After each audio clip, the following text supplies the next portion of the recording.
রবীন্দ্রনাথ ঠাকুরের জন্মদিনে আমার একটি স্বরচিত কবিতা মাধ্যমে কবিপতি আমার শ্রদ্ধাঞ্জলি।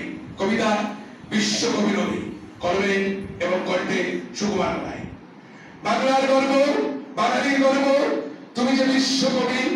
আজ এই 25শে বৈশাখ চারিদিকে শুনি শুধু রবি রবি। তোমার পরশে বাংলা ভাষা পেয়েছে কত সম্মান, গানে গানে ভরেছে ভুবন, কতটা তোমার অবদান। আজ ওখানে আছি তোমার গানের মিঠে সুর, তোমার পদধূলি আজ ছড়িয়ে শান্তিনিকেতন বোলপুর।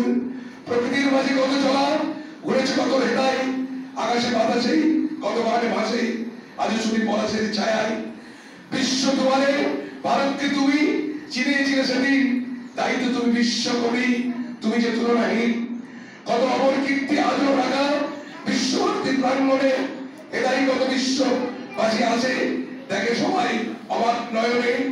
তোমার প্রতিভা চাই না বাবা, কত না অমর সৃষ্টি, তোমার চেনা নয়তো সহজ, চাই যে সবার দূরদৃষ্টি।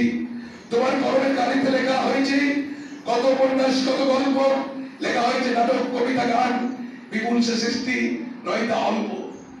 তোমার সৃষ্টির ইতিহাস কবু যাবে না কেউ ভুলে, তোমার লেখা পড়ছে সবাই আজও কতটা পাঠশালে। তোমার আজ স্মরণ করতে পেরে আমরা সবাই সত্যিই খুশি।